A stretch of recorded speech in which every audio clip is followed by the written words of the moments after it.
Bonjour les amis, Morgan here. You may know me by the name Comte.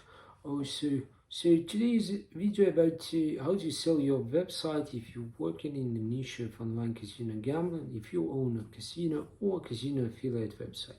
So I will share my ideas on how to actually sell your business, not just some nonsense content. I give 7 steps to it. First step is valuation of your business. Then preparation financial statement, then realizing short-term growth strategy if it is necessary for you in order to prepare and increase the value. Finally, planning your exit in details, then finding a business broker and qualifying potential buyer and selling the deal. So let's go over these 7 steps in more detail.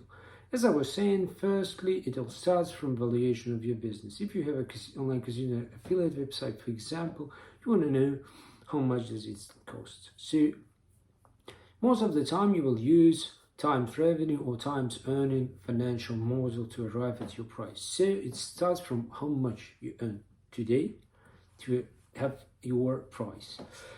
And the key question here is how many time revenue or earnings is a business worth.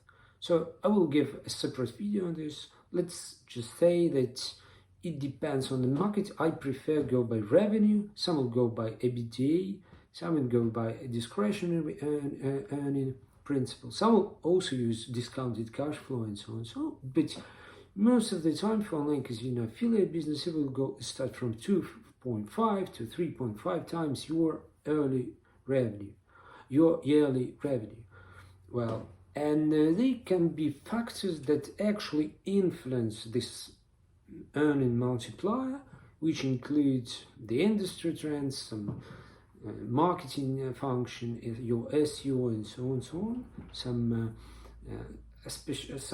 things about your customer base, and so on, and they can either increase your multiplier or decrease it. But let's say that your valuation is a ceiling. This is the maximum that you want to have for your business.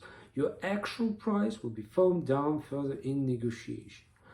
So the second idea, once you get this valuation, obviously business brokers, online casino brokers would help you with this kind of evaluation.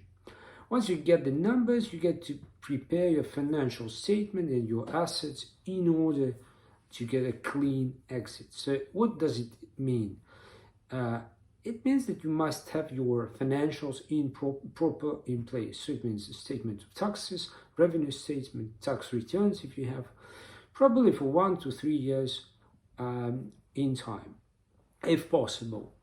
You may also prepare the list of assets that you would sell together with your principal property means casino affiliate sites, and also some transferable, non-transferable contracts or employee agreements and so on. Once it's done, you have to probably think about realizing some short-term strategies in order to increase the value of your business, the pre-sale value. So it is not an obligatory requirement. You may sell as is, but it's kind of wise to go with this short-term growth strategy in order to bump up your value just before the sale. So here the proper analogy is like in real estate sales. It means that you have to probably clean up the house, make some refurbishments, improve some things up to, get the price higher. So it says that the value is all about margins and the bottom line. So sales is fine, but you also have to think about effectiveness of your business, which is the margin of sales and so on and so on. So it means that you have to demonstrate just before the sale that you are growing, not stagnating. And it boils down to saying that 3 things, there's 3 pillars of your business in terms of sell value is the number of customers, your income stream or income per customer, and the management team. So these 3 things require your attention when you realize short-term pre-sale growth strategy. So most of the time it would include some brand awareness things. So you want to invest, if you have money, you want to invest in your brand awareness. You want to revise your repeat business, your customer base in order for them to be repeat business or make repeated purchases, because this is what's valuable for business sales. You want to make some divestitures. If you have something that's not profitable, you want to get rid of it. And you want to think about your cost allocation and your pricing things and so on and so on.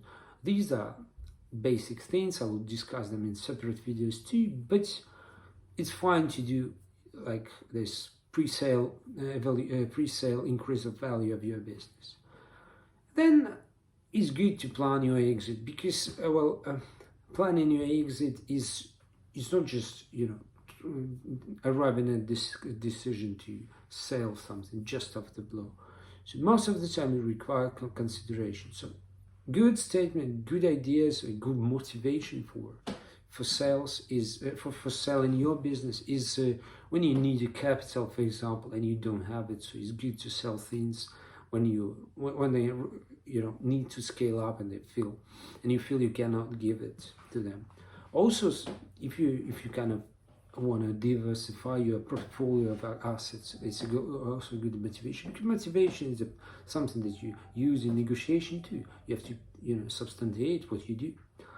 All right, things that also may you be inclined to sell your businesses is maturity of markets and things that for example, if you have disputes with your partners and so on and so on. So planning your exit is preparing your story, and from another angle is preparing the timing for this story to be told. So it means that you have to sell a business in its prime when the price is high, and you can avoid some significant losses if you sell it later on. So it's preparing your story and good motivation and finding a proper moment.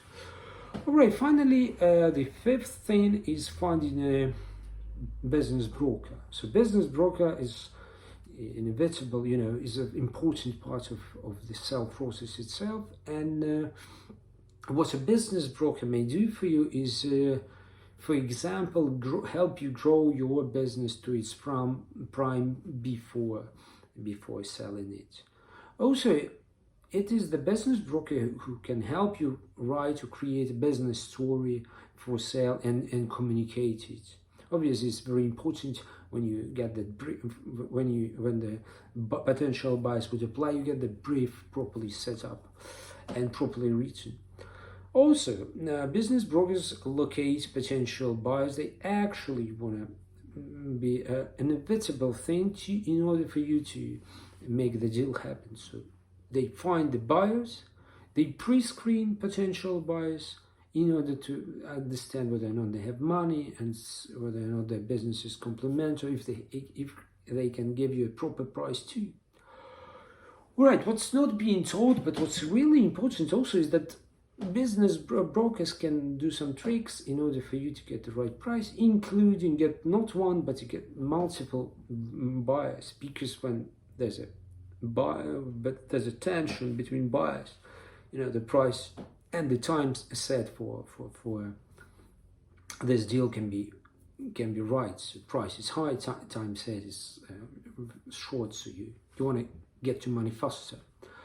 Finally, business brokers help you negotiate and present your interest in due diligence, which is, most of the time it's the primary deal breaker, because it is during the due diligence when some things arise and people want to say, okay, we are not going for it. So you have to take side with your business broker, especially in the due diligence. All right, finally, the sixth thing is qualifying potential buyers. So you have to vet them if they have money, if they have prior experience, if they have reasonable time frame, or stick to time frame that satisfies you. When it's done, it's the signature of the contract itself and division of the money. Your business broker will have probably up to 5% of the deal. You get the whole bunch of money, and this is all. So this was my brief discussion of how to sell your website if you are in the niche of online casino business. If you like this one, please put like to it. If you think you have questions, you want to contact me in person, you can find my email here too. Thank you for watching. Bye.